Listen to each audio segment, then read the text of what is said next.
Good evening friends, miracle mind English में आपका स्वागत है।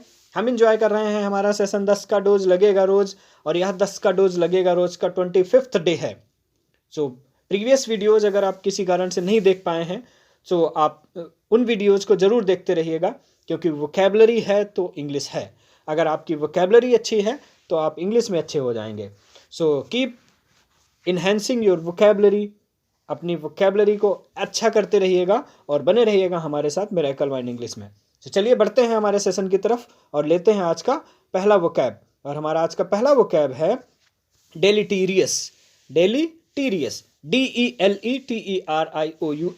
डेलीटीरियस इज एन एडजेक्टिव, यह एक एडजेक्टिव होता है, and its meaning is causing harm और डैमेज।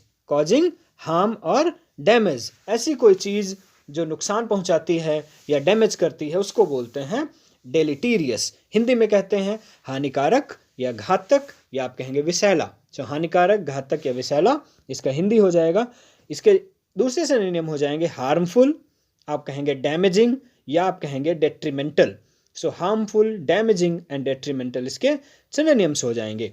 सो इसे सेंटेंस में समझते हैं। Many OTT platforms are living deleterious effects on our society.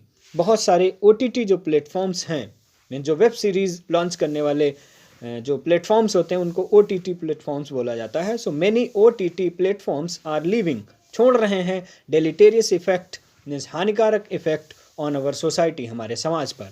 सो जो OTT प्लेटफॉर्म्स हैं वो हमारे समाज पर बहुत ही गलत प्रभाव छोड़ रहे हैं। आगे बढ़ेंगे, लेंगे हमारा अगला वोकैब, और हमारा अगला वोकैब है pamper. PAMPER। Pamper is a verb, यह एक वर्ब होता है, and its meaning is indulge with every attention, comfort and kindness. Means ऐसा कुछ जिसे हर तरीके की अटेंशन मिलती हो, हर तरीके का आराम मिलता हो और हर तरीके का काइंडनेस मिलता हो, उसके लिए यूज किया जाता है पैम्पर। सो हिंदी में बोलते हैं लाड़ प्यार करना, या कई बार यह सिर चढ़ाने के केस में भी यूज किया जाता है। जब किसी को बहुत ज़्यादा प्यार किया जाता है और वो सिर चढ़ जाए तो उस केस में भी इसको यूज किया जाता है। तो प्यार करना, अत्यधिक लाड़ प्यार करना, या किसी को सिर पर चढ़ा लेने के लिए यूज किया जाता है पैम्पर।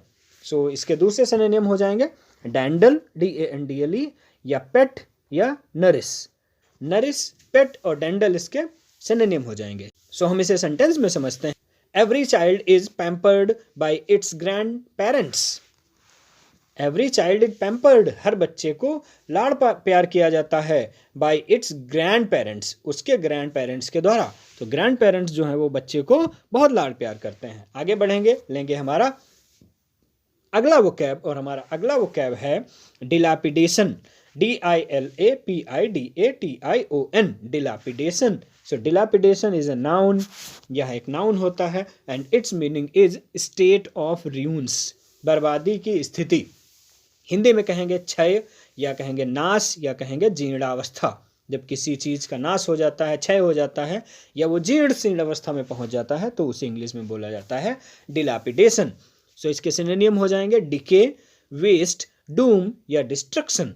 सो डिके, वेस्ट, डूम और डिस्ट्रक्शन इसके सिनोनिम्स हो जाएंगे। सो हम इसे सेंटेंस में समझेंगे।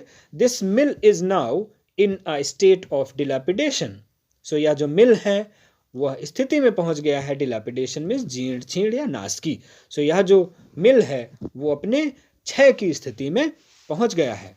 आगे बढ़ेंगे, लेंगे हमारा अगला वोकैब, और हमारा अगला वोकैब है intimidate. INTIMIDATE, intimidate.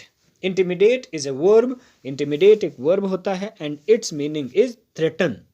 Threaten, THREATEN। Threaten का मतलब होता है धमकाना। थ्रेट इसका नाउन हो जाता है, थ्रेट का मतलब धमकी, और थ्रेटन का मतलब होता है धमकाना, किसी को धमकी देना, धमकाना।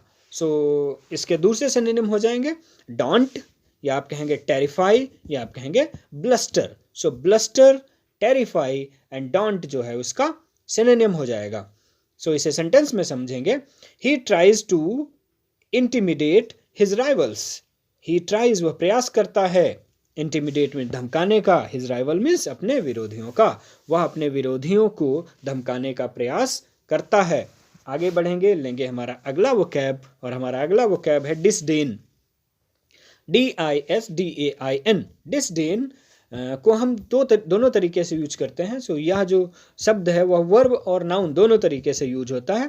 सो एज अ नाउन इसका मतलब होता है तिरस्कार, और एज अ वर्ब इसका मतलब होता है तिरस्कार करना, या आप कहेंगे तुच्छ समझना। इंग्लिश में कहेंगे ट्रीट विद स्कॉर्न, किसी को तिरस्कार के साथ ट्रीट करना। इसके दूसरे सिनोनिम हो जाएंगे हेट, या आप कहेंगे डिस्पाइस, या बोलेंगे नेग्लेक्ट। सो हेट, डिस्पाइस, नेग्लेक्ट इसके सिनोनिम हो जाएंगे। हिंदी में तिरस्कार नाउन होगा और तिरस्कार करना वर्ब होगा, तुच्छ समझना वर्ब होगा। सो इसे सेंटेंस में समझेंगे। He always disdains what he considers dishonest. तो जिस चीज को भी वह बेईमान मानता है, जिसे भी वह बेईमान मानता है, उसे तिरस्कृत करता है, उसका तिरस्कार कर देता है, उसे तुच्छ समझता है। सो बढ़ते हैं आगे, लेंगे हमारा अगला वोकैब, और हमारा अगला वोकैब है फार्मूलेट, FORMULATE। फार्मूलेट, फार्मूला, एक सुना होगा आपने वर्ड फार्मूला। फार्मूला इसका नाउन हो जाता है, और जब फार्मूला का वर्ब हम पढ़ेंगे तो हो जाएगा फॉर्मुलेट, FORMULATE। फार्मूलेट एक वर्ब होता है, and its meaning is arrange in a formula, means एक फार्मूले में अरेंज करना, मीन्स हिंदी में होता है एक सूत्र में बांधना या एक सूत्रित करना। मीन्स सूत्रित करना, जब किसी चीज को हम एक सूत्र में बांधते हैं तो वहां पे यूज करेंगे फार्मूलेट। सो इसके सिनोनिम्स हो जाएंगे कंपोज, या आप कहेंगे कंस्ट्रक्ट, कॉन्स्ट्रक्ट, या आप कहेंगे develop. So compose, construct and develop इसके सिनोनिम्स हो जाएंगे। सो हम इसे सेंटेंस में समझेंगे। He could not formulate the answer, he could not formulate, वह एक सूत्रित नहीं कर सका, द आंसर मीन्स उत्तर को, वह उत्तर को एक सूत्रित नहीं कर सका, अच्छे से नहीं कर पाया। आगे बढ़ेंगे, लेंगे हमारा अगला वोकैब, अगला वर्ड, और हमारा अगला वर्ड है dissipate, DISSIPATE। Dissipate, dissipate is a verb, यह एक वर्ब होता है, and its meaning is fritter away. Fritter away मतलब होता है फैलाना, बिखेरना या छितराना, किसी भी चीज को दूर दूर कर देना, उसके लिए यूज किया जाता है fritter away. Fritter away means फैला देना, बिखेर देना या छितराना, यह डिसिपेट इसका मतलब होता है। सो डिसिपेट मीन्स फ्रिटर अवे, फैलाना, बिखेरना या छितराना। सो इसके दूसरे सिनोनिम हो जाएंगे स्क्वेंडर, या वेस्ट, या blow, vanish. So squander, waste, blow और वेनिस इसके सिनोनिम हो जाएंगे। आगे बढ़ेंगे और इसे सेंटेंस में समझेंगे। India can not afford to dissipate its forest resources. So भारत अपने फॉरेस्ट रिसोर्सेस को डिसिपेट करना अफोर्ड नहीं कर सकता है। आगे बढ़ेंगे, लेंगे हमारा अगला वोकैब, और हमारा अगला वोकैब है bewilder, BEWILDER, bewilder, bewilder. Bewilder is a verb, bewilder एक वर्ब होता है, and its meaning is cause somebody to become perplexed and confused. Cause somebody to become perplexed and confused means किसी को भौचक्का कर देना और किसी को कंफ्यूज कर देना, मीन्स ऐसी स्थिति तक पहुंचा देना किसी को कि वह कंफ्यूज हो जाए और वह उलझन में पड़ जाए। हिंदी में बोलेंगे उलझन में डालना, या आप कहेंगे भरमाना। किसी को उलझन में डालना और भरमाने के लिए यूज किया जाता है बविल्डर। सो इसके सिनोनिम्स हो जाएंगे पजल, या आप बोलेंगे स्ट्रे, या आप बोलेंगे amaze. So puzzle, stray, amaze इसके सिनोनिम्स हो जाएंगे। सो हम इसे सेंटेंस में समझेंगे। Everyone was bewildered by his sudden change of mood. Everyone was bewildered, हर कोई आश्चर्य में पड़ गया, by his sudden change of mood, उसके अचानक मूड में परिवर्तन की वजह से। सो उसके अचानक मूड में परिवर्तन की वजह से हर कोई उलझन में पड़ गया। आगे बढ़ेंगे, लेंगे हमारे अगला वोकैब, और हमारा जो अगला वोकैब है दैट इज एफॉरेस्टेशन। सो हम आगे दो वर्ड पढ़ेंगे, एक होगा एफॉरेस्टेशन, दूसरा होगा डिफॉरेस्टेशन। दोनों ही बड़े इंपॉर्टेंट वर्ड्स हैं। सो जो पहला वर्ड है that is afforestation, AFFORESTATION। Afforestation is a noun, यह एक नाउन होता है, and its meaning is the action of establishing a forest. The action means क्रिया, ऑफ एस्टेब्लिशिंग मीन्स बनाना कुछ भी, अ फॉरेस्ट मीन्स जंगल। जब जंगल लगाया जाता है, जंगल बनाया जाता है, उसकी क्रिया को बोला जाता है एफॉरेस्टेशन। हिंदी में कहते हैं वन रोपण या वनों का लगाना।